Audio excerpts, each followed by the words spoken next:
What's up, fam? Welcome back again to Recap Kickback. It's me, your host, Chappell, and I am here to continue our series on how to ruin Christmas.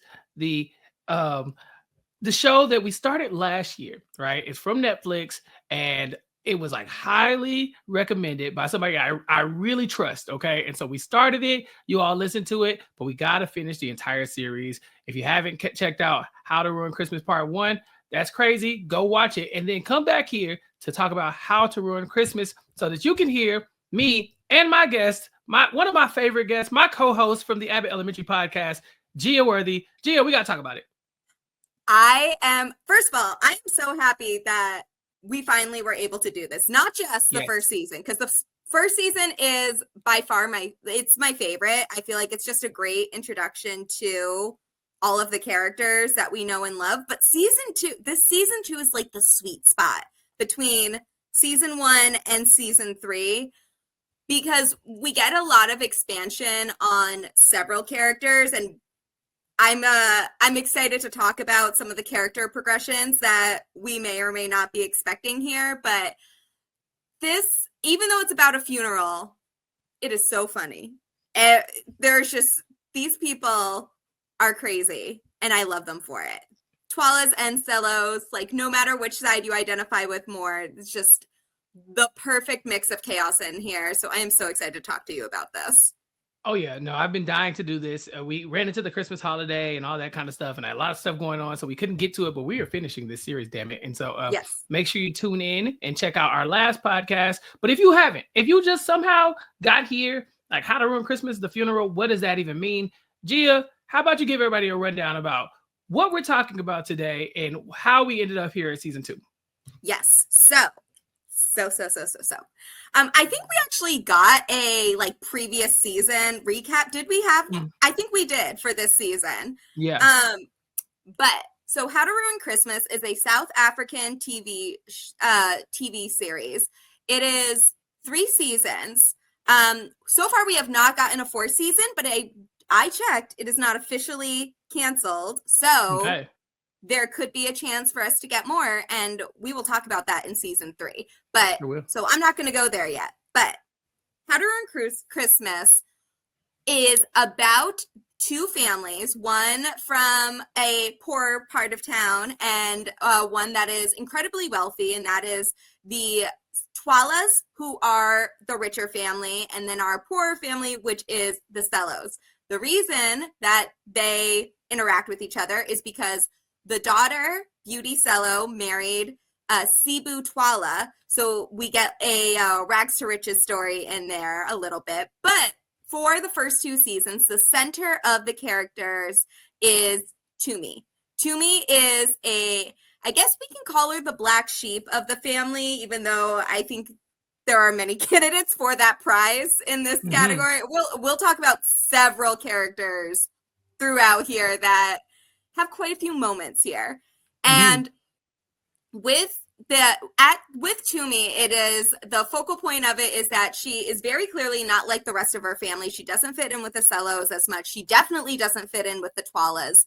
And she gets into some type of shenanigans during 2 major events. So the first one in season 1 was Beauty and Sibu's marriage. They get married on Christmas. Some of us think that's crazy, but I think that's crazy. But also the Cellos also think this is crazy. So, we're not the only ones thinking this is insane behavior.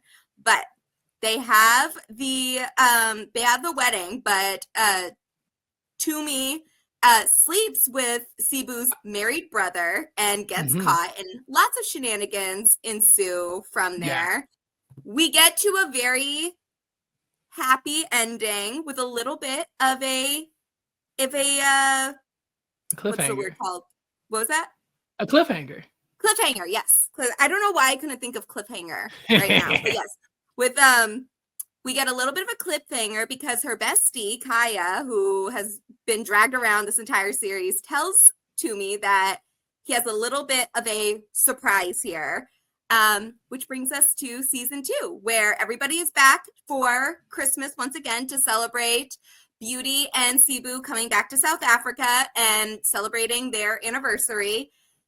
But also we go tie into the main focal point of this season, which is the death of the Twala's matriarch, Vusi's mother, Vusi and Saya's mother, which Gogo. So Gogo dies in this first season, or in this first episode at the very end, after convincing Tumi to let her go out on the town with her.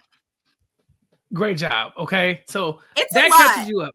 It is a lot. Yes. It is a lot. And I am dying to talk about it. I know you said that season 3 might be your, season 1 is your favorite season, but I've watched season 2 3 times. Okay. I think this is my, I think this is my favorite season. I think that the show is wacky, chaotic, and messy in the first season. And it's wacky, chaotic, and messy in the second season as well. But there's so much heart in it. And, you know, we're going to talk about Tumi a lot, but I really do think that she was like the heart and the soul of this second season, because she is the black sheep of the family. She kind of marches to the beat of her own drum. There's things that she wants to do that nobody else really cares about. And she has a lot of responsibility on her plate because, like you said, her best friend Kaya, who she's now romantically involved with, drops this bombshell on her at the end of last season and says, hey, guess what? I have a child. He has a 13-year-old child. And Gia, I was just like, you know what? If I was Tumi, I think I would run for the hills at that point. But she stuck it out. His daughter, hold on, I have her name written down here. It is Lulu. She lovely in all aspects of it. Like very, very sweet girl. I think she loves Tumi as like a, Tumi would not say stepmother figure, but that's kind of the role she is playing here. But Lulu, by all accounts, there is no like her trying to break up Tumi and Kaya or anything like that. Like, she's a lovely character, and I adore Lulu. But Kaya has a child, right? Like, this is a big change. This is a big change from the relationship Tumi initially thought she was agreeing to, especially with the whirlwind of shenanigans that happened in season 1. Yeah, she didn't sign up for this. She didn't. Lulu, like you said, Lulu seems cool. She actually kind of reminds me of Tumi in a lot of ways. You know, they bond, very easily. But throughout, we'll see Tumi being called stepmom. People calling her, like now her mom's going to be a grandmother. Like there are definitely moments throughout this where Tumi is like, I didn't ask for all of this. I just wanted to go to Mauritius on my vacation, and that's it. And now here I am going to go kick it with the Twalas again, but as a stepmom, having a 13-year-old child that I now have to deal with. And Kaya is so happy about this, like this dating situation, this co-parenting kind of situation that they're doing. Like, it's not, I won't say weird, but Kaya's all in and Tumi is not at all.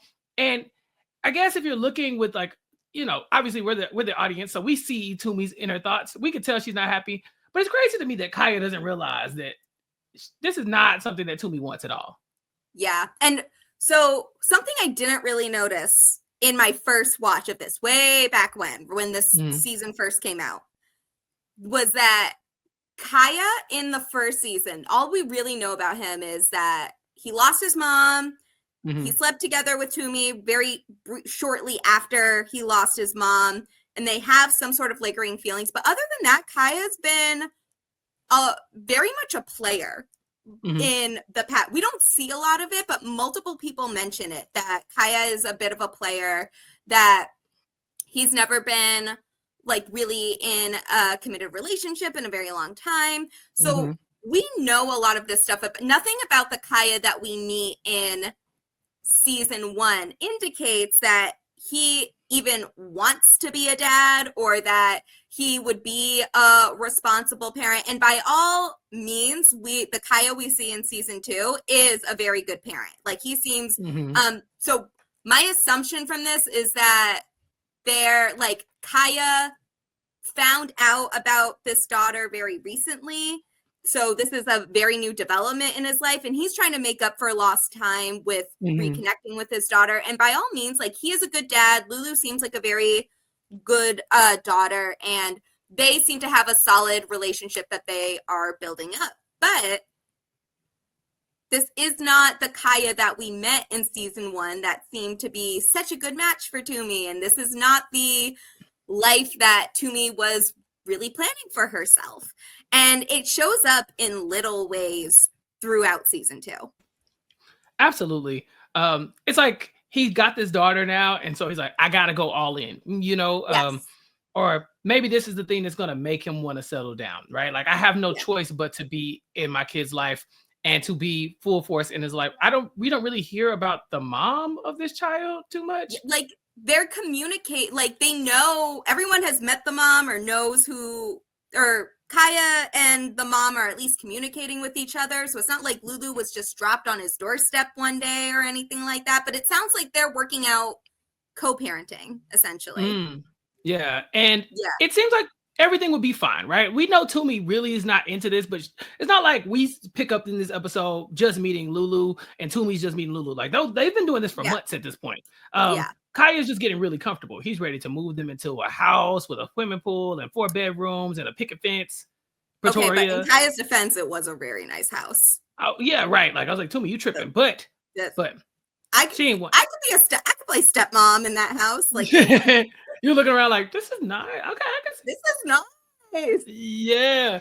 Tumi is also kind of looking around, and she comes across the first bit of drama in this entire season. She finds an engagement ring because Kaya, he ready to make Tumi a stepmom for real. He's like, all right, I'm ready to do the things. And this is where the panic really starts to set in, between Tumi's mom, Deneo, calling this young girl her granddaughter. Like, it's, ma'am, chill. We just got here. You know what I'm saying? And so we are tired.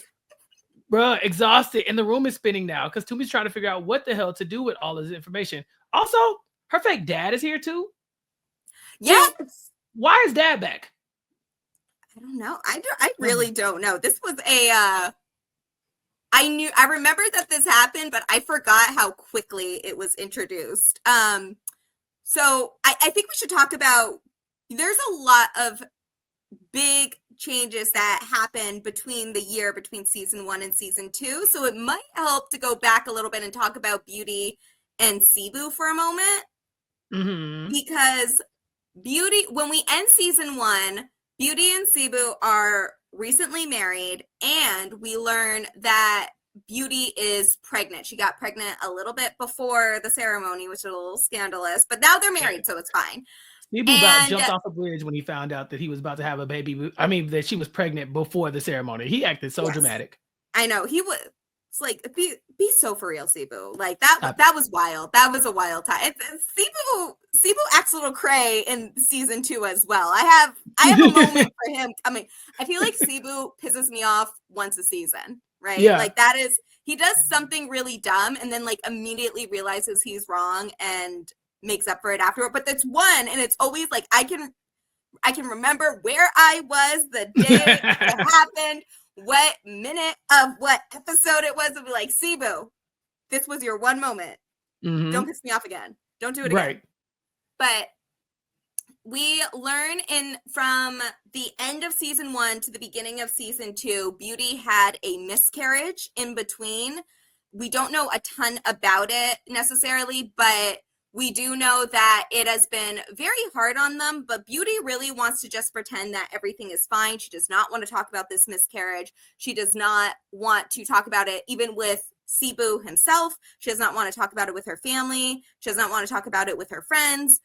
She wants to keep playing the part that everything is fine and they are in their first year of marriage, where Sibu, on the other hand, has a ton of feelings that he really wants to get out and has said a couple times that he really thinks that they should see the therapist to talk out the emotions that they're feeling as a result of the loss of their son.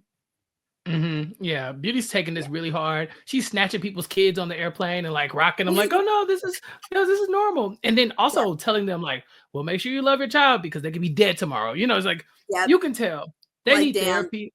Yeah, they need therapy a lot, and they need therapy now. So what she does in this time is very interesting to me, because at the end of last season, we saw Tumi and Beauty. They go and they confront their deadbeat dad. He hasn't been around. Tumi's got Edmund. questions. Edmund is pissing everybody off. They're going to Edmund. Edmund, this is your daughter, Beauty. You need to walk her down the aisle because it's all she wants. And Edmund looks at them and says, yeah, that's my daughter. But Tumi, you are not. Your mom's a whore, and you're not my child. And I know you're not talking to me crazy. And he cusses her out, tells her to go on back where she came from. And here I am looking at him in season 2. Gee, my mouth was on the floor. Why? Yeah. Why does Beauty choose this time to go make amends with her dad?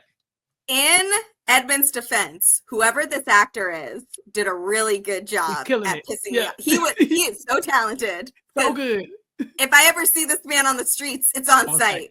I don't get it was not a show to me, okay? That is my family right there. Right. No, but somewhere in between all of this, Beauty, instead of going to therapy, decides to reconnect with her deadbeat dad.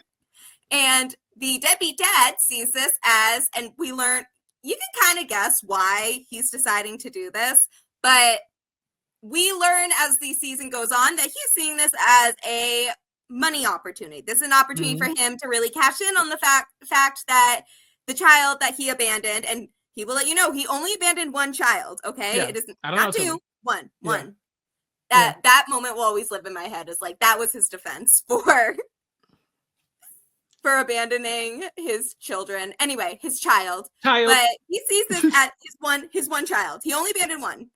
But he sees this as an opportunity to make some money because Beauty's not really thinking a lot of these things through. She is thinking about a way to have some support in her life and to have somebody that she can really connect with and somebody that she can provide for, which in this case happens to be her sick dad that is not really sick, but probably a little sick, yeah.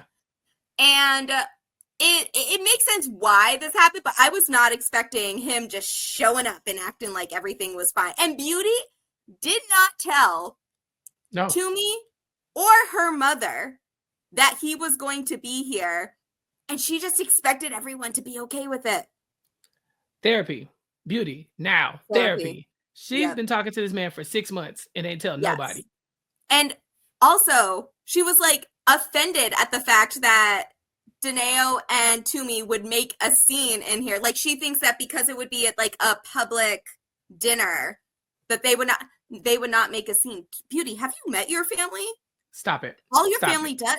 All anybody at this dinner table knows how to do is make a scene. You cannot tell me you did not expect this coming. You are so lucky that there wasn't 2 funerals this season. Yeah, because this is crazy. I mean, if I'm Tumi, last time I saw this man, he's dragging me through the mud, calling my mom out of her name, telling me he didn't abandon me, he never wanted me, all this other stuff. I'm just like my mom. And now here I am, staring him in the face. And I'm like, oh, this is tough. This is tough because you could have said something. I mean, there was even a point where Tumi was like, I will go back to prison for him, okay? Then like I'm about that life. So, it's we're off to a rough start for the Cellos for sure. But there's a bright side, kind of. They get to go spend their time with the wealthy soon because in this occasion, Tumi is there, Gogo is there. And Gogo in episode 1, we didn't really talk about the matriarch of the family too much in season 1. She was there, but we didn't really get into it too deep. But this is Vusi's mom, and Vusi is in charge, right? But I mean, it depends on the day, right? Vusi wishes he was in charge all the time. I would say that his wife probably takes a little bit in charge, unless Valencia wants to be in charge. Unless Gogo wants to be in charge. Gogo wants to be in charge. Exactly. Yes. So now we get Gogo, and she is on lockdown because Gogo's sick. She's not doing well. And the doctors are like, no, you need to stay in bed. You need to rest. And Gogo is going stir crazy. She's got cancer. And she's like, I got to get out of here. I got to go do something. Y'all can't keep me under your thumbs like this. And so I need to get out. Luckily for her, she's got a patsy.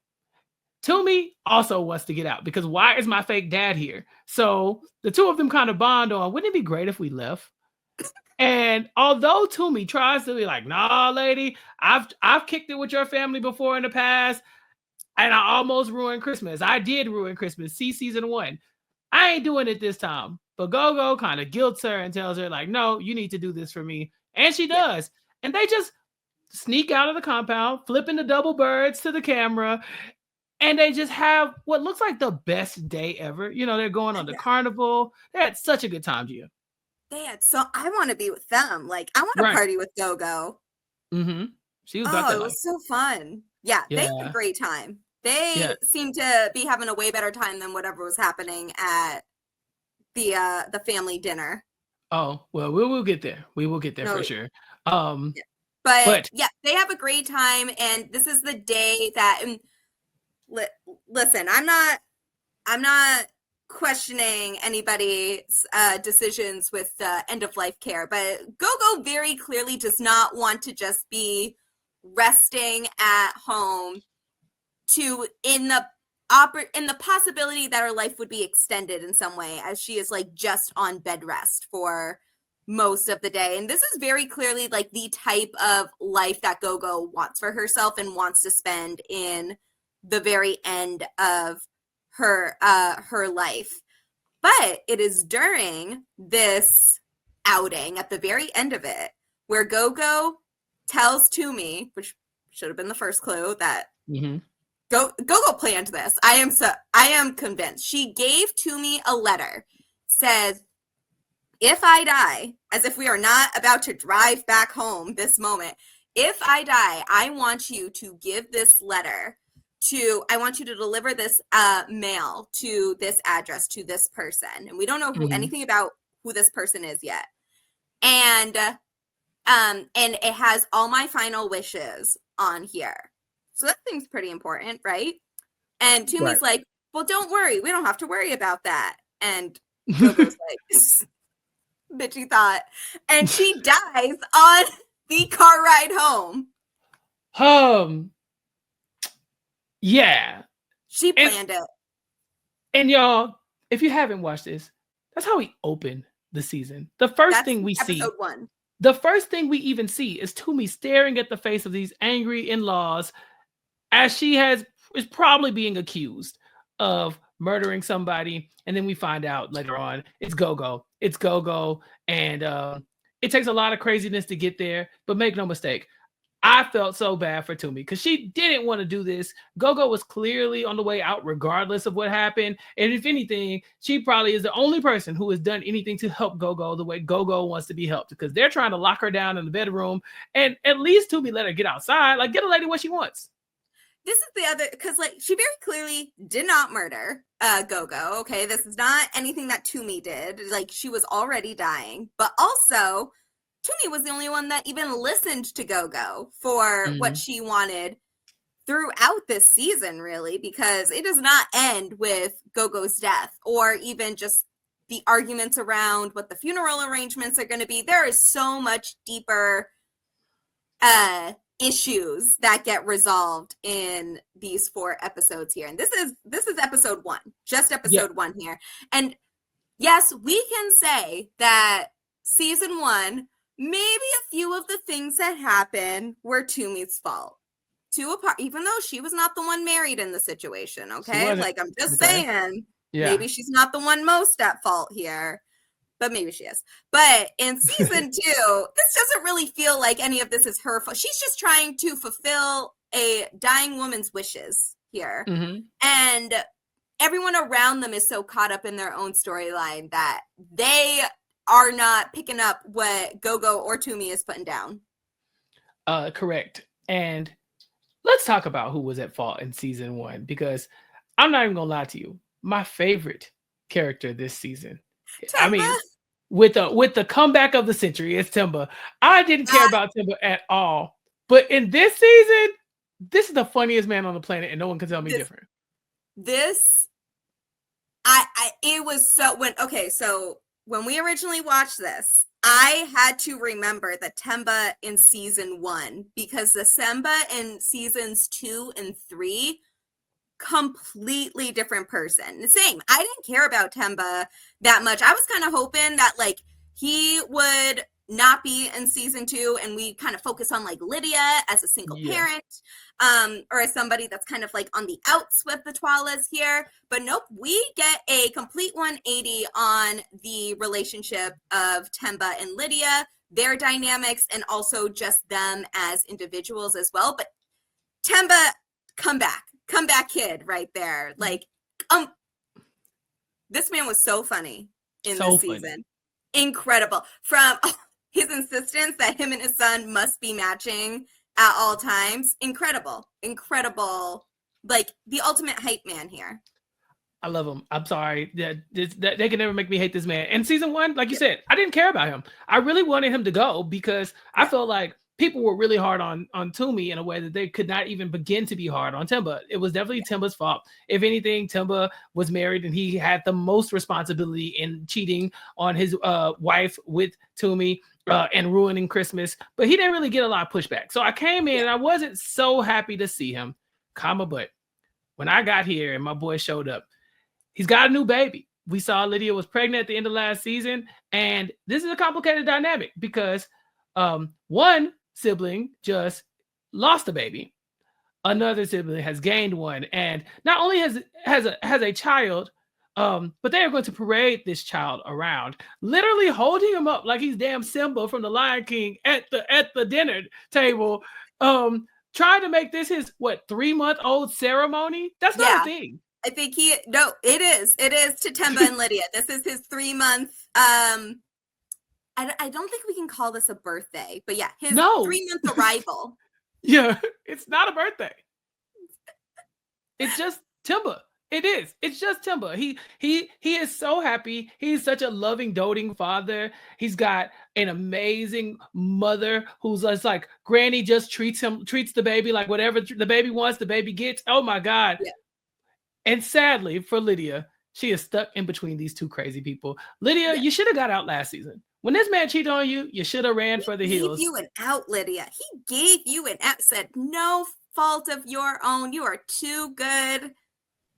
Like, take this ring and get out while you can. She said, nope, I'm standing by my man. And now I got to live with his mother. And she does. She can't figure out how to breastfeed sometimes. She's got this cheating ass husband who is a mama's boy who's just like, it's impossible to deal with these people. And she's trying her best, but the entire time, Timba's mom, Valencia, is just on her ass. Valencia, honestly, it's got to be hard to be around her because she can snipe like no one else. I think she was the one who told Beauty, like, oh, I know you're not pregnant, but you kind of still look pregnant. Yeah. Oh, that is quite possibly the most foul thing that Valencia has done in the entire series. Like, it's close, but that's episode 1. Yeah. And again, episode 1. And we have seen already 1 full season of Valencia already. So yeah, this was the low point for Valencia, I will say. I do love a woman that knows her worth, but maybe Valencia just needs to like practice inside thoughts every so often. She will get her karma in this season as well because Lydia has forgiven Timba. She's taking him back. She hasn't forgiven Tumi, of course. Why would she do that? But her entire journey this season is, okay, I got to deal with my mama's boy husband. I got to deal with Valencia. And I got to learn how to stand up for myself because this lady has been running all over me this entire season. So we're watching this the whole time, wondering if she's ever going to do it. And it comes a time where Valencia is going to get put in her place.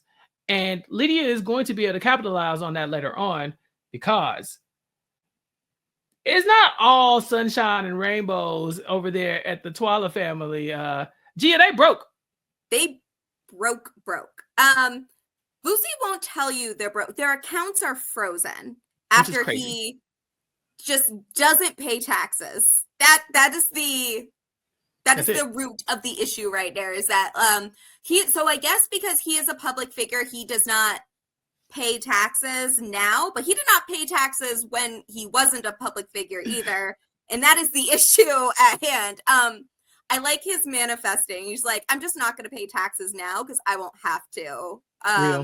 In later of life, like, sir, teach me your ways. I felt that, yeah. Yeah, like, Lucy, do you need an intern? Right. He's very rich. but you got to pay your taxes. Yes. And that Boosie does not know how to tell anybody that they don't have money.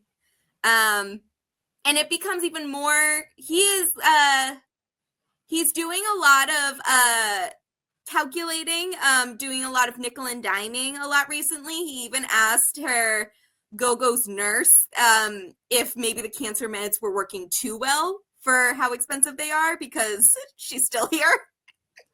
He prays to God for like a little relief from the bills, right?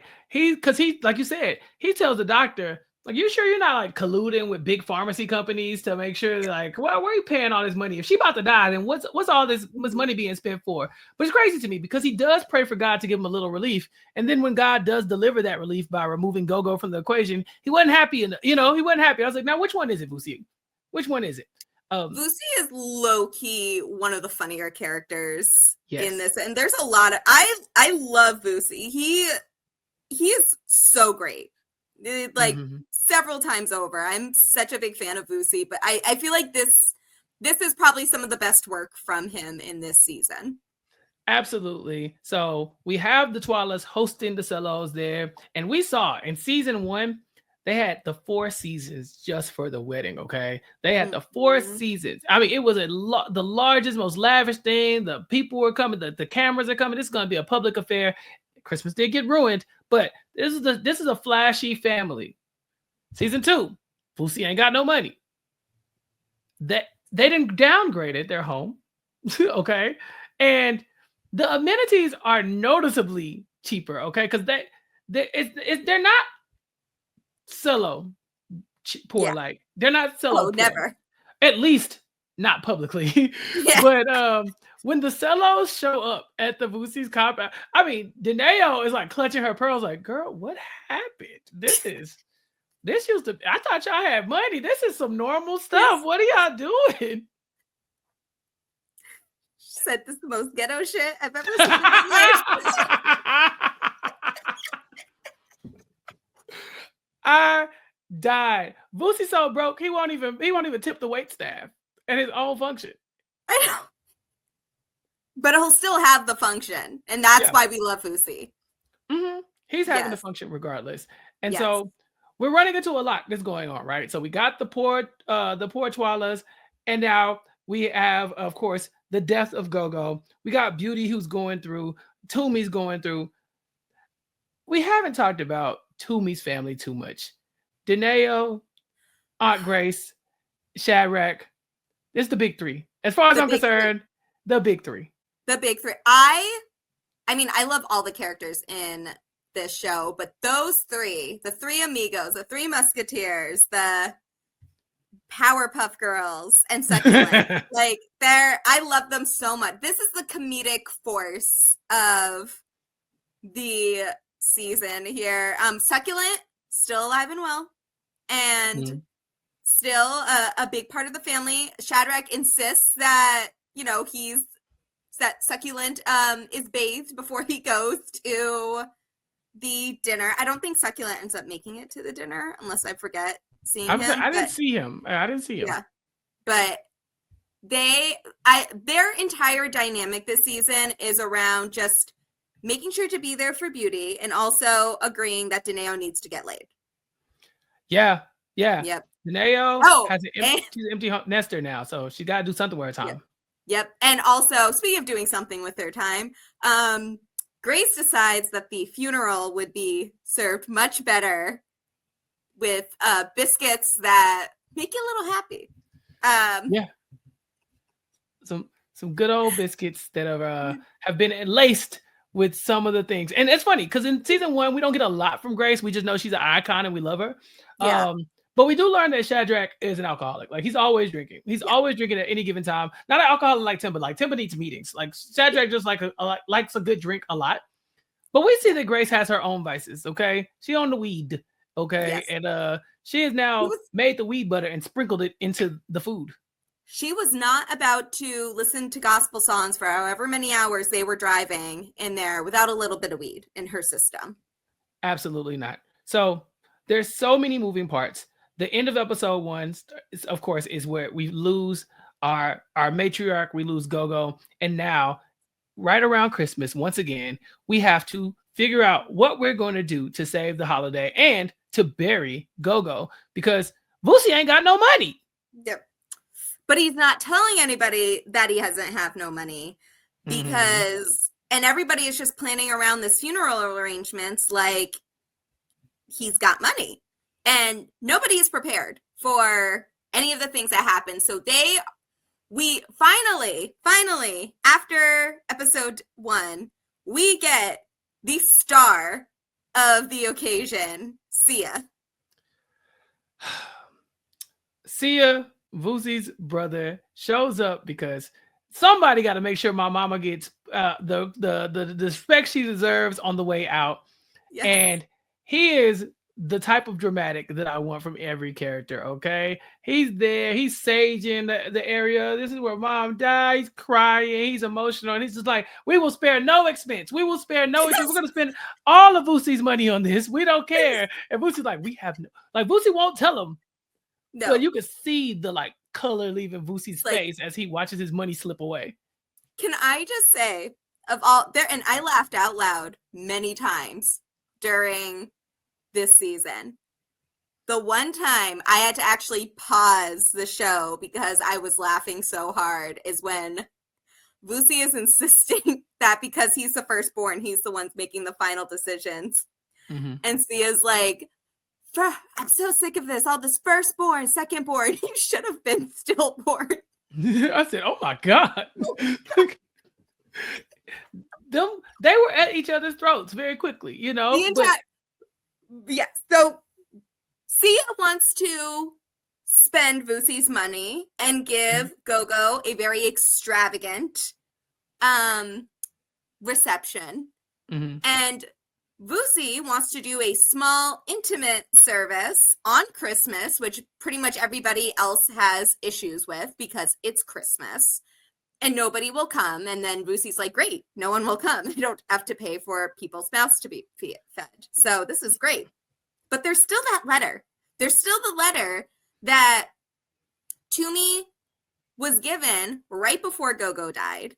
And that Tumi has to deliver. First, she tries to give it to Vusi and says this has her last wishes. And then there's that, well, you killed my mother. I'm not taking this letter from you. And nobody else in the family is willing to listen to her about, like, hey, this is your matriarch's final wishes. Maybe someone should read the fucking letter. And no one listens. No one sees that, like, this is something important. I don't know. If someone gave me a letter that claimed to have the final wishes of the person that just died, I would think that that's a little important. But what do I know? Yeah. They could have listened to me. They were so mad at her for killing Gogo, even though we all know Gogo was on the way out anyway, and it has nothing to do with Tumi, that they wouldn't even listen to her. So now she has to take it upon herself to deliver the letter. And it's nice because Tumi needed to get out of the house. She was really starting to stress herself out as stepmom Tumi with Kaya. She's also avoiding trying to, like, getting proposed to because she's seen the ring. So she goes on a side quest, and her side quest is to go find Richard Mkhize and to let him know, all right, here's the letter from Gogo. Now, she does not know the significance of this man, but very quickly we realize, oh, he a gangster, and he's a scary, scary individual. People are shuddering at his name like he's Voldemort. Yep. They are saying, like, they are concerned that she's even looking for this man. Like, even just his name alone, they're like, you cannot be looking for that man. He is dangerous. Absolutely not. I'm not helping you find this man. So we know that this is, like, very odd and nobody really knows why this very esteemed woman who comes from a family with a lot of money is expecting a notorious gangster in the area to have her final wishes. But we put the pieces together quickly. Yeah, I mean, he basically says, like, oh yeah, Esther, I don't call her Gogo, I call her by her name. Esther, she's the love of my life. And we're like, wait, what? Gogo? That ain't Vusi's dad. Yeah, that ain't Vusi's dad. Where this man come from? Who does Vusi or Sia's daddy? Right, at least we don't think it is. No, I'm joking. Yeah, Gogo, what you been doing? But It's a plot twist. Richard Mkhize is the person who is holding the last, basically the last will and testament of this woman, and she has written down everything that she needs him to know, including she wants to be cremated. And this is a problem because this is not along the lines of tradition, and it also kind of puts them in a tight spot because who are you going to believe, right? If Boosie thinks he's supposed to be in charge, if Sia thinks he's supposed to be in charge, why would they listen to this third party who shows up with Tumi's letter? They will, well, partially because he's a gangster and they're terrified of him. This man is so scary, but I'll give Boosie some credit. He ain't back down. He was scared, but he was going to fight for his mama. I respect it. Even though he was wrong, he was 10 toes down in his wrongness. 10 toes down, right? Because he can't even afford the funeral. That's the problem that's killing me. Is like Boosie's trying to cut corners in this funeral anyway. He's like, I will have a small, intimate service the way Mama would have wanted. But at the same time, cremating is a lot cheaper, just in general. Like Boosie, why don't you listen to reason? Yep. Yeah, I don't. He's just a little too proud. You know, he's a little too excited to be like, hey, like, guys, like, here's our way out. Here's our, you know, like, way to finally, like, the ultimate cutting corners. Cremation. Cremation is also very expensive. So, right. I don't know if this is actually cutting any corners, but is probably cheaper than the giant purple coffin that Sia insisted that they buy. That coffin was gorgeous. It was amazing. Look, I see no problems with this coffin. As I sit here wearing purple from head to toe, I think we know where I stand. Especially him popping out of it like he was going to be the one buried. He's like, yes, this is the one. This is the one. Everybody's getting ready because there's so many events happening at the same time. We have the funeral that's planned for Christmas. Okay. We have the anniversary of Beauty and Sibu because, of course, they got married on Christmas. And we got Little Shaka's baby versary or whatever this is. It's 3 or 4 months at this point. Like baby Shaka's here too, and of course Simba's not going to let you forget it. So we need clothes. We need to go shopping, and Valencia does just that. This lady is used to the lifestyles of the rich and the famous. She's walking around here. She's popping tags. Okay. She goes to the shop to get some clothes, and she's treating the help. Like, you go get this, you go get that. Like, she knows I'm about to swipe this card, baby, and make all your dreams come true. And then area code 51 happens. Insufficient funds, Gia. Screamed. You ain't got no money. She broke. She's broke. She didn't even know she was broke. She can't even excuse herself. And when the person at the counter who was checking her out said, okay, watch out, y'all. Don't catch the poor. I almost got up and walked out. That is so disrespectful. But also, Valencia, you kind of been asking for it just a little bit. This was her humbling. This is the moment she needed, I would say. She gets another one in a later part of the episode, but this is where she realizes that there are some issues with the family finances right now. And Boosie does not want to explain this to Valencia. He would rather her think that he is having an affair than admit that he is broke. And Valencia is not buying it because that's not even convincing for her. No, she was like, boy, if you're going to lie, do a good lie. This ain't it. Yeah. Like, bro, you ain't having no look at me. Right. You ain't going nowhere. So a lot going on again. We have Valencia, who is poor, who knows about it. And we're hoping that this stuff kind of stays on the low because now they're going and extorting money out of their kids. Valencia and Boosie go to Sibu and Tamba and basically tell them, like, I mean, the least you could do is put it on your grandma's funeral. I mean, your brother's doing it. This is what you could do. They go like coax money out of them so fast that they start to wonder why they haven't done it already before. Yeah. Their one regret in all of this is that it was so easy that they could have been doing it for so much longer than just this moment. Yeah. And that's real parenting right there, honestly. Well, they're not the only ones who are trying to steal money from them because, as you know, Edmund is here. And Edmund is sick. He's sick. Oh my God. I just need some money. Yeah. And he's sick. He needs a new kidney. You need at least one. but he needs a new one because he's like, I gotta have this, I gotta have something done because I got this kidneys issue, right? And I think they're gonna have to get it removed, but I can't afford it. And so Beauty says, that's fine. You're my dad, which Beauty, stand up. But you're my dad. I'll pay for your kidney to be removed. And he's like, but I can't have the money. Why not just give me the money? She's like, no. She was ready to just give him the money before Sibu says, let's do a doctor first to give him a second opinion. And that's the smartest thing Sibu says all season right there. Well, because Sibu and everybody else can see what the hell is happening here. That this man did not just pop up out of nowhere. Okay. Yes. For like, don't get me wrong. It does seem like Beauty initiated it, but he didn't leave because, I mean, this is a nice gig you got here. Okay. This family's rich. Yeah. I mean, I get it, but also you abandoned your kid, sir. The one kid you abandoned. I know it wasn't 2, but it was still 1. I think abandoning 1 kid is still pretty bad. Yeah, it's tough. So he's still lurking around, trying to figure things out. Tumi is still on her dummy mission, and she has been exiled from the family at this point. Like, they don't want to see Tumi anymore. They're not answering her phone calls, and she's really got some big news about them as they prepare for this funeral.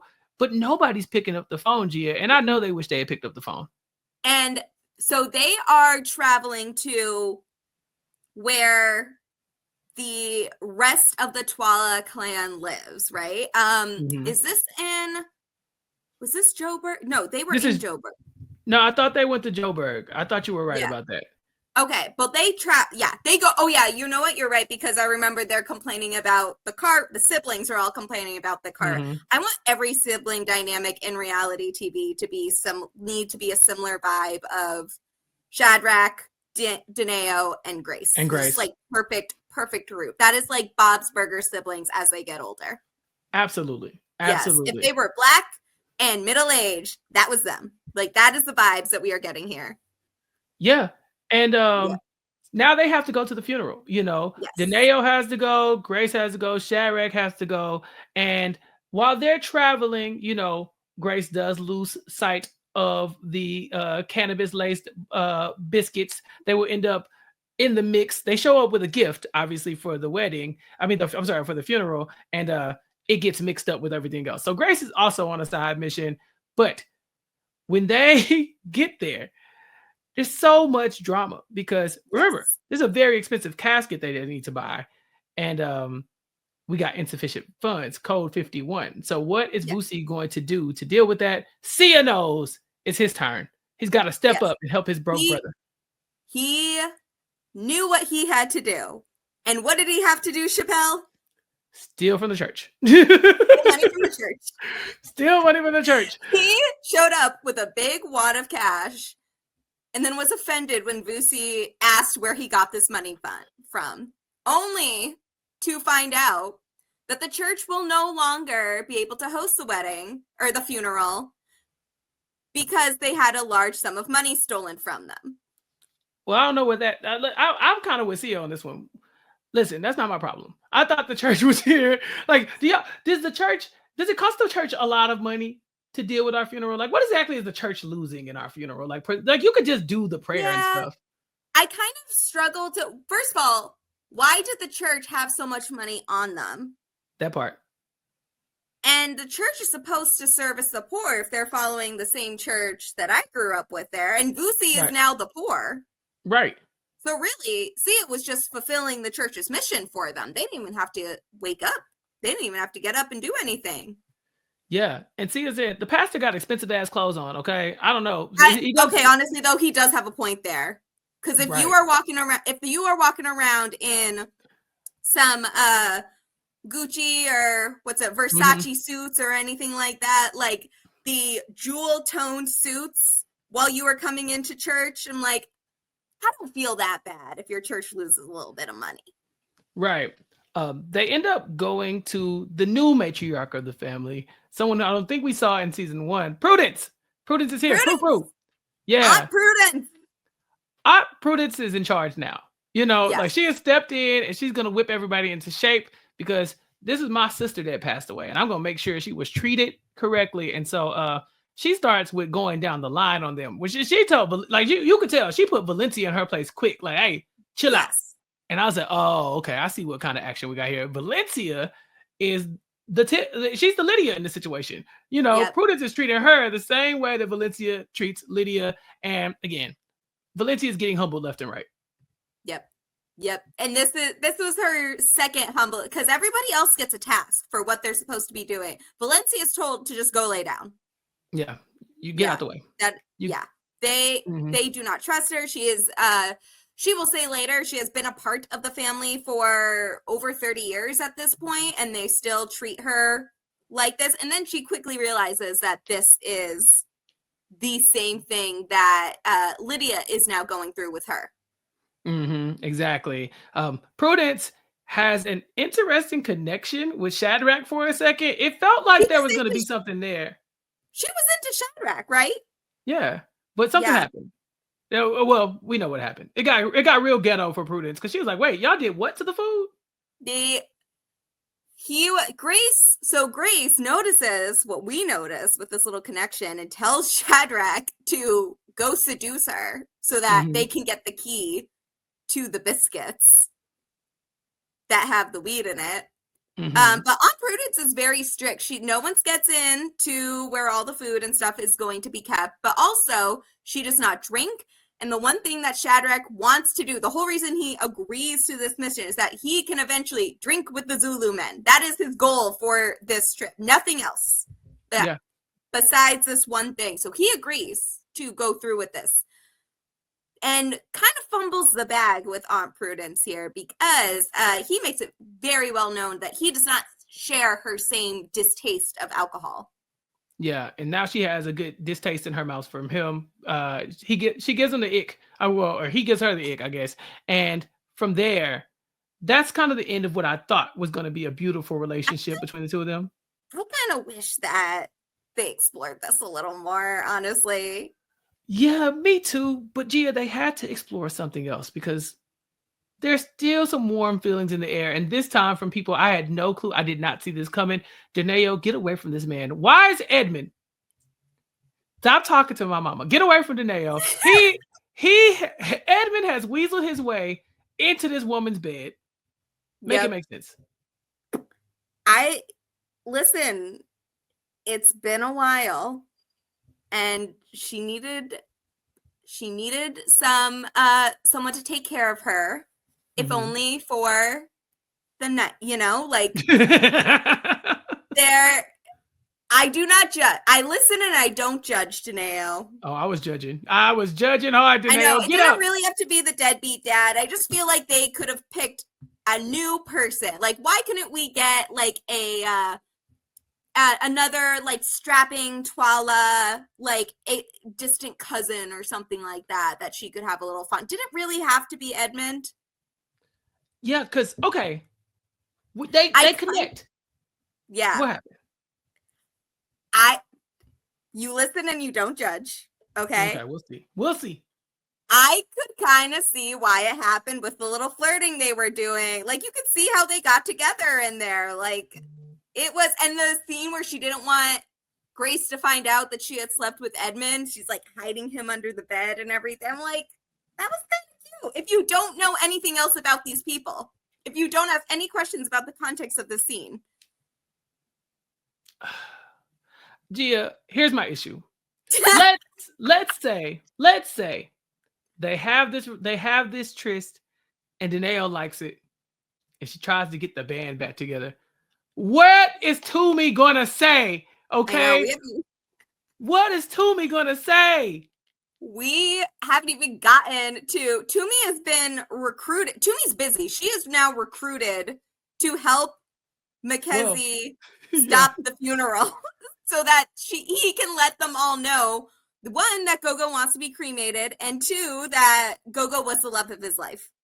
Yeah, and which is a lot for people for two sons that thought she was in love with their dad, which is very clearly not the case. Right. So Deneo does what she does. Tumi and Richard are on the way. But we run into a problem. Deneo is listening to Beauty talk. Beauty's kind of like, oh yeah, letting her know like, hey, things have been going well with my dad. And it looks for a second like Deneo's kind of feeling it. Like she was happy, she was like, all right, I'm in bliss. I had a good night. She was a little bit more relaxed. Took the edge off a little bit until Beauty points out that, oh yeah, now that my dad's around, I can help him get his kidney removed. Now you need at least one. And we find out that Deneo knows that this man had his kidney removed back in what, 92? Yeah. He's already been there. Yeah, he's done it. He's already used this scam, or at the very least. And so there goes that relationship up in flames, because now she got to go shut it down because he can't get any closer to Beauty now. Like, she has to go step in and make this man leave. And she ends up paying him off. And his drunk ass took the money and left. He is the worst. But I kind of like Deneo gives him the ultimatum in there. Like, so I guess Deneo came into a lot of money from, I think it was her retirement. Exactly. Yeah. So she uses all of that money to essentially tell him either you will tell Beauty the truth and face the consequences of it, or you leave now and take the money that I have in front. And he takes the money and runs. Yep. Doesn't look bad. His only concern was how much money is that exactly. Right. So that is kind of the end of that storyline and the end of the relationship between Edmund and the Cellos. Yeah, and it needed to end at this time because more drama is about to happen. They're trying to get Go-Go in the casket and put her into and bring her in for the funeral because they have to start to prepare the body. They got to wash the body, all that kind of stuff. Or they've already washed the body, I'm sorry. But they have to go on and they have to now do the ceremony. But Tumi's calling. Nobody's picking up. Nobody. They drop the casket. And the casket opens and there's nobody. There's nobody in the casket. There's nobody in that casket. No body in that casket. So Chappell, when this season was initially advertised, they showed this scene without showing the end part with the rocks in it, right? So you just see the casket fall over and pop open, but you don't see it. You don't see the fact that there are rocks in it. So I have this moment very clearly in my head when I was watching the show because I remembered it from the trailer, not really knowing the context of it and still not really getting the context of it. And then I see the casket opens and there are rocks here because Mkhize enlisted some of his assistants, we will call them, some of his interns. This is what you and I, Chappell, would be doing if we were interning with him. They kidnapped the body from the morgue and just put a bunch of rocks in the casket so that they could bring the body to the crematorium, which is what Tumi is trying to tell them. Because he has basically just adopted Tumi at this point. He's like, you go where I go now. This is this is what's happening now. You are now part of this plot in there. And she is trying to stop it or trying to delay the inevitable, I guess, here. She's got a lot going on because they have to cremate the body. As far as Mkhize is concerned, it's happening. So get over it. Yeah. But she's also dealing with this engagement that she keeps dodging. And there are moments where it looks like she's kind of like, I think I can pull this off. I'll be okay. Yeah. But she's distracted from the proposal by the whole crematorium incident. So she has to go there and stop Richard from actually completing the cremation here. Okay. So she goes and she does everything she can to stall this man. She's singing long hymns and really dragging this out while, of course, the Twalas are in sheer disarray, right? They're trying to find Tumi. They are still blaming Tumi as per usual. And she's trying to explain to them, for what, y'all? I ain't got nothing to do with this. I wasn't even there. I didn't even know the body wasn't in there. I'm trying to tell y'all what's going on and y'all ain't listening. So they pull up and that's when we get the confrontation between Mkhize and the rest of the family. And, it's tough. Right? If someone's trying to throw my mom's body into a furnace, I'm probably going to act a fool too. But you got to read what's in the letter. You have to. they didn't even want to look at the letter. They didn't listen to any. This family has been so unreasonable these past 3 episodes now that they won't even listen to reason, which is the reason being, this is what your mama wanted. Yeah. I think they end up reading it right then and there. Or no, I think Richard just blurts it out. He says, well, for one, your mom wanted you to do this because it would save you some money. Yeah. And because you're poor. Also, yes. But also, so we get to hear the whole letter at the actual funeral that happens in the final episode of this season. But we get kind of the gist right now of that that Gogo, she never really got to travel. She wants this to be kind of like her final ask as a way of her traveling. She knows where she wants to have her ashes scattered.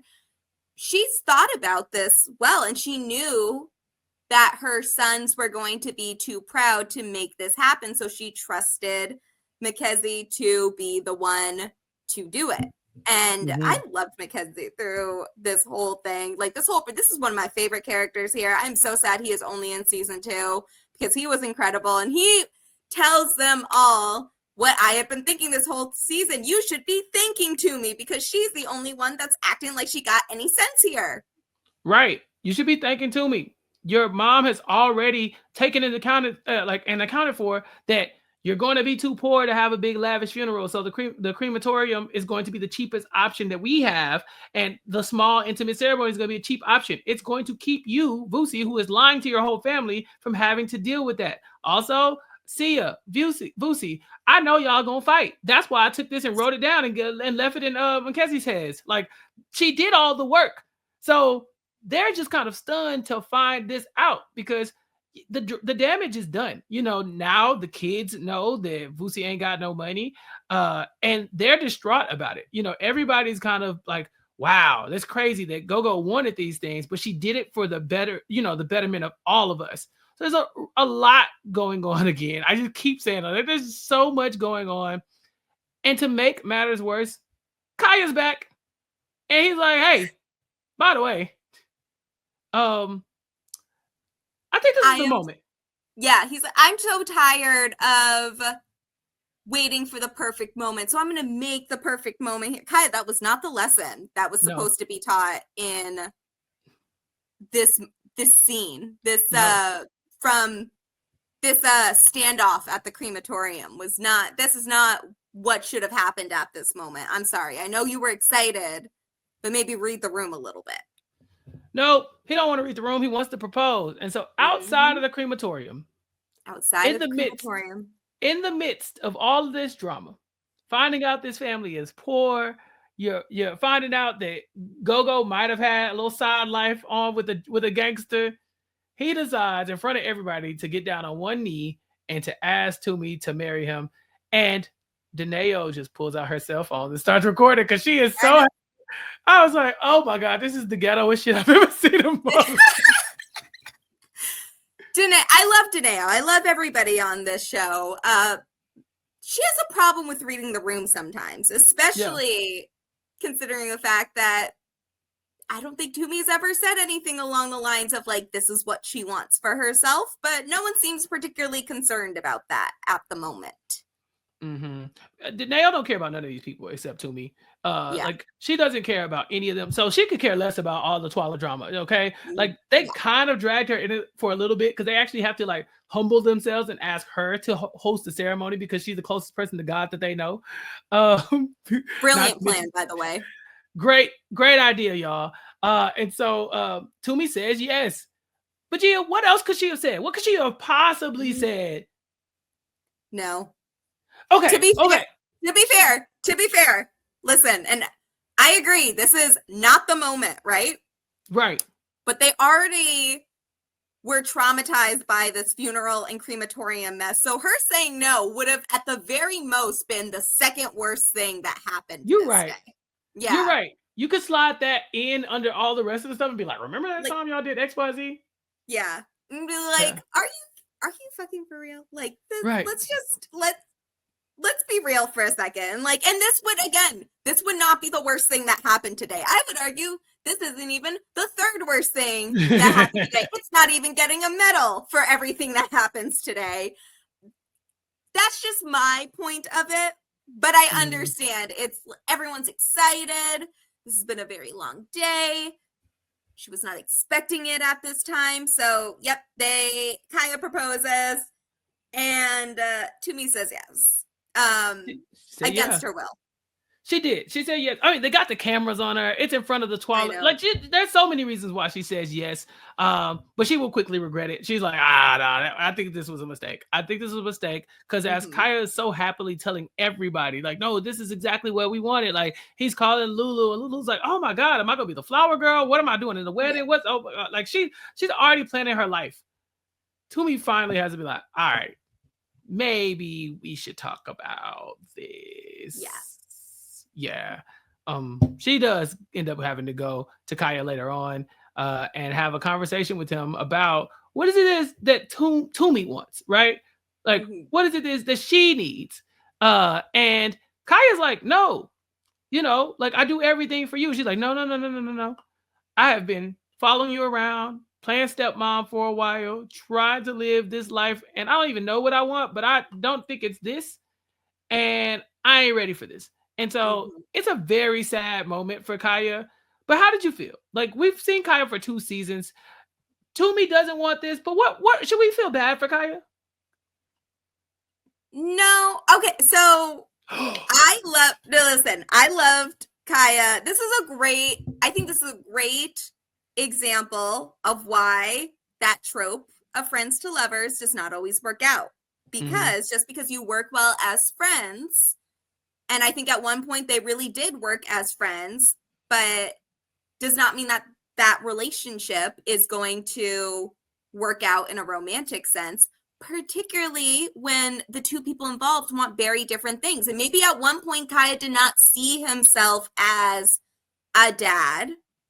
Very fair. I think him building a relationship with his daughter is incredible, and I'm glad they went this direction with Kaya of like, you know what, he may have been a player in the past, but he's also a pretty damn good dad that really picked up a lot of the unexpected trials that he'd be facing as a parent pretty quickly. So I like Kaya as a character, and that we're seeing a great example of a Black man like taking this role on and excelling at it. But I also just don't think that I do think that when something like this happens and your priorities change, for Kaya, he should be looking for somebody that also wants to be a parent and wants that life that Kaya is building for himself and Lulu. And there are plenty of people that will want that. It is just not Tumi. Yeah. Elsewhere, we get another fight because Beauty been acting weird too. And Sibu is over it. He's like, hey, you need to get it together. We need to go to therapy. He's mad because nobody really wants to acknowledge that they've lost a baby. Yes. And him and Beauty are going at it. And she hits him with you need to leave. And he stops her and says, no, this is my parents' house. You need to leave. And I was like, that was the second thing this was the point in the season that Sibu pissed me off. You are kicking out your wife of your family home in your room when you know damn well she is only there because of you, and you have way more money than her. Like, you are the financial powerhouse in this situation. The power dynamics were off. I do not like this from you, Sibu. This is not the man that Beauty married. This is not the man that I agreed to let Beauty marry in season 1. This is the man that freaked out when Beauty was pregnant. Like, with his child again. Yeah. With his child. A lot of baby drama this season. That was not Tamba and Lydia. We love that for them. We love Tamba and Lydia's growth. Yeah, but this was a wild argument. I mean, to be fair, she did try to put him out of his own mama house. Like, you need to leave is crazy. You could just leave the room. That house is huge. You're not going to keep your wife. Yeah, so disrespectful. And Sibu knows where all the rooms are. I'm sorry. He could have picked a guest room for the night. I'm sorry. And if we really wanted to be fair, is this even his house? Because y'all ain't got no money. Y'all been y'all rented this. This is a 6-month lease. I don't think this is his house any longer. And also, Sibu, like, maybe you shouldn't start talking about like what belongs to who when your parents probably don't own this house anymore. Like, are you even allowed at this house now? Like, is this not government property? Is this one of the assets that were seized? Like, yeah. He caught her off guard because she should have really been. If she was faster, she'd have been like, "Baby, who owned this house?" And it not been like, this is a Twala home. Can't be married. I can't be married. I'd be hurting people's feelings.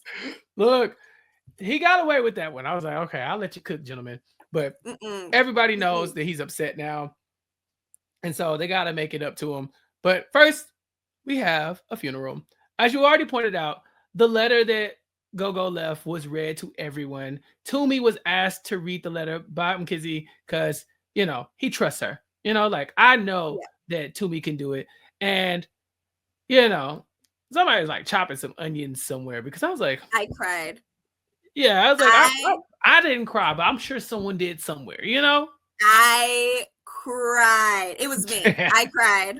And I cried as soon as Mkhize brought Tumi up to read that letter. Like, it was, and Mkhize and Tumi's dynamic in this season is so good to me. I could watch a series just on them breaking the law together as like this like father-daughter dude, because this is really like kind of like the father figure relationship that Tumi deserves. Somebody that doesn't assume the worst of her here. And Mkhize is just like an incredible character throughout. So I'm just a big fan of, that's why I picked Mkhize Defender today for my little headline. But yeah, he was incredible. Just because he breaks the law every once in a while does not mean he is a bad person. He was there for his ride or die Gogo and made sure that Tumi was also taken care of. But the letter itself was very beautiful and talks a lot about the lessons she learned and how much she values each of the characters that we have come to know, particularly like within the Twala family. So it was really beautiful.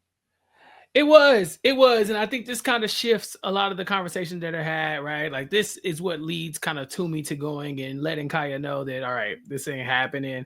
And a lot of people will go try to cheer up Sibu, of course, because, he's kind of down bad, right? Like, nobody's acknowledging. He's kind of a little bratty mode right now because nobody wants to talk about what he wants to talk about, which is, the fact that they have to confront this miscarriage. They have to. And everybody's been dancing around it. And so, when people start to talk to him a little bit more, I think everybody starts to get on the same page. Also, Sia, he got to go on he got to do the eulogy as well. Yes. Right? So he got to do the eulogy. That was cool. So, we had our moments where we start to tidy things up. Sibu finds out what's going on with the money as far as his family home goes. And, it's very cut and dry. Pay your taxes. The end. Yep. It's not, I don't know. They thought they were in some criminal behavior. They thought like they were going to jail. It was really like blown out of proportion. Pay your taxes. And so once he looks at the books, he could tell we can get out of this. It'll be okay. Yeah. But they still have to, and nobody in this family likes this word, go on a budget. Yeah. But it's better than being as broke as they thought they were, Yeah. I can tell you right now from season 3, they forget that budget real quick. This is not an issue in season 3 anymore. Honestly, I felt that because the way I would have the Maserati sent right on back to my house. Okay. Like we're getting back on what we came from. The Twalas did not learn their lesson because they are up to a lot of the same shenanigans in season 3. And so we get the Twalas are now no longer broke. Sibu and Beauty finally reconcile as well. They agree that we gotta go see the lady. We gotta go get therapy. Yeah. We gotta get therapy ASAP. And things are starting to look on the up and up. I was really surprised, Gia, because this season did not end with a cliffhanger, and I was really expecting it to. I really was too. I kind of am surprised that it didn't really. This show could have ended in season 2, and I'm glad it didn't because I do like season 3. But it really could have ended at season 2 and it would feel like a complete story. We even get the scene where Valencia apologizes to Lydia for how she's treated her, immediately being followed by Tenba insisting that he stands up to Valencia for Lydia. It's a very cute scene. We get a lot of that great family dynamics. Finally, everybody's Grace finds her biscuits, I believe. Or no, they don't find the biscuits. They eat them at the final dinner before everybody goes home, which is, again, perfect touch in there. And we get to see Tumi finally go on her trip to Mauritius, and that is the end of season 2. I'm really happy it doesn't end on a cliffhanger. We talked about this briefly. Is this the time to talk about the actress? You think that's let's get into it, because it does end on a high note for Tumi. She kind of saves the day. She's giving her flowers. She gets on the plane. She's on her way to Mauritius. She's already found a new dude to smile at, and so I'm like, man, this is incredible. It's funny that, you told me what happened with the actress, and this season is called The Funeral, because I really think that's kind of apropos, and I wasn't expecting it. And so I watched this through a whole different lens, knowing that this is going to be one of the last times this woman is seen on film. Yes. So when this season aired, Boosie Lorraine was still alive. And she doesn't pass away until so the reason the season ends the way that it does is because the character of Tumi, from what I have done in like researching it, was the character of Tumi was already not planning to return for season 3. So everything in the script was already predetermined from season 3. And the reason for it is because Boosie Lorraine is offered a role on another show that is syndicated more often. So she has other work that she is getting involved in. Around the time that season 3, I believe, either was almost done filming or had already been done filming. By the time that season 3 ends, we learn that she unexpectedly passed away. We never really learn exactly how she passed away or what happened, from what I have seen in there. But it's a very sad, very tragic story. I'm very sad that we don't get to see more of this actress in her future works in here. I don't think this was an expected death for anybody. It was there is quite a possibility that foul play was involved, but nothing has really been released on it. So we don't know for sure. This is just a lot of speculation just based on like minor news articles that we've had. But the character of Tumi, again, this is my favorite show on Netflix. The character of Tumi will always have a place in my heart. This is one of my favorite characters that we ever got from the show. And it's because of this actress. And she does an incredible job in this role. I might be mispronouncing her last name. It's Boosie Lorraine or Lorraine. But she was an incredible force in the South African media or acting community. It's really sad that her life was cut short, but the work that she has had has been absolutely incredible. And I'm so glad that I got to meet this actress through this show. Yeah, I love her. She's great. She's great. Yeah. It's so sad that she had a tragic end to her life like this. So young, with obviously many starring roles ahead of her, had she, was able to survive. It really does put a damper on me coming out of season 2, because now I'm looking forward to season 3. But I'm also kind of like, all right, I'll go watch it. But Gia, without spoiling too much, what do we have to come in season 3? What should I be looking forward to? So, I mean, it won't be too much of a spoiler because it happens right at the very beginning of the season. But the season is called How to Ruin Christmas, the Baby Shower. If that gives you any indication on what might be happening during then. There is still a big, we'll call it accident that happens at the very beginning. So before it was the pool scene and the ambulances coming to the house in season 2. We get another big scene like that at the end of the first episode of season 1, very similar to it. we focus a lot more on the dynamics between the Cellos and the Twalas this episode and with each other. We learn a little bit more about some of these dynamics. I won't say which ones.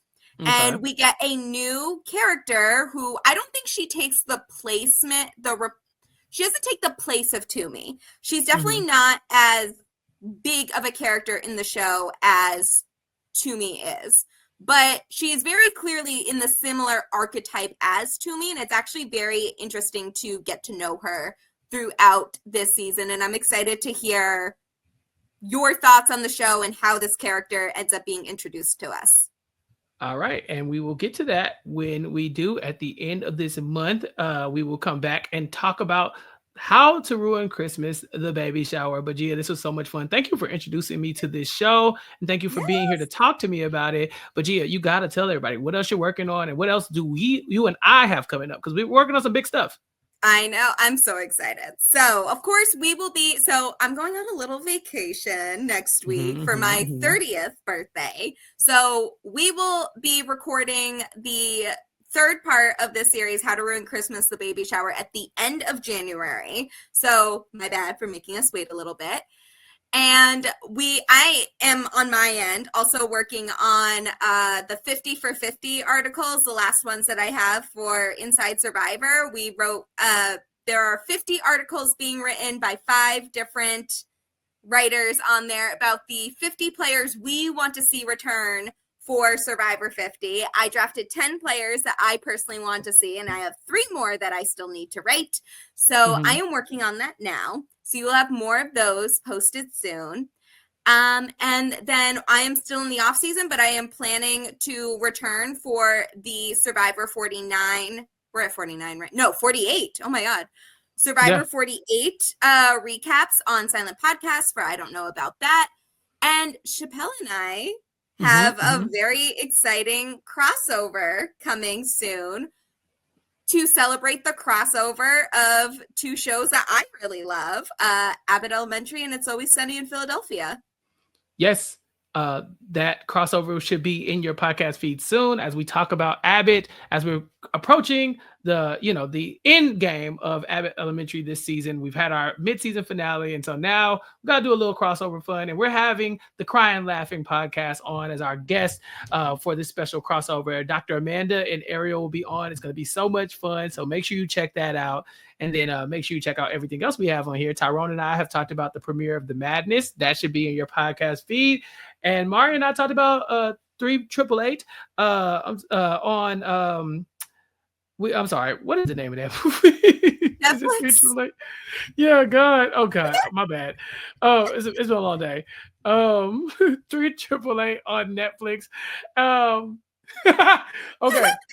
Mari and I talked about 388 on Netflix. It was so much fun, but we got so much other content coming your way here on Recap Kickback. We are approaching the 1-year anniversary of Recap Kickback. And so, what are we doing to celebrate? I don't know. And I want the listeners to tell us what we should do to celebrate at recapkickback@gmail.com. As that approaches, make sure you put that in our comments section as well. If you have some ideas or something we should talk about, something we should do, you know how to reach us on all social media platforms at Recap Kickback. And Black History Month is coming up too, Gia. So you and I got some work to do. Oh, I have ideas. And I have an idea for our 100th or not 100, sorry, our year anniversary. We are creeping up on 100 as well. I think we're pretty close to 100 videos too. I need to go and do the math. I have an idea, which we've already talked about, but we will discuss afterwards because, keep it a little secret. Yeah, but we're working on it, y'all. So let us know what it is you want us to talk about, and then make sure you subscribe to Recap Kickback on all social media platforms, recapkickback.com/subscribe. And keep up with what we got going. Gia, make sure you send me those articles so I can put it in our show notes so everybody can find you and what you're working on. And then, of course, y'all make sure y'all follow Gia at Classically Gia, myself at Recap Kickback, and tune in next time because you ain't got to go home. But we'll be back at the end of the month to talk about How to Ruin Christmas, the baby shower. Peace out. Woo! I've been trapped behind Twala, Maria, isolated like it's North Korea. Smaller city with some bigger dreams. The wall is cracked, I'm looking in between it. The world is yours, but man, I gotta see it. They say it's hard, but man, I gotta see it. The air I'm breathing can't feel my chest. Wait on life, I want hope. goddamn self.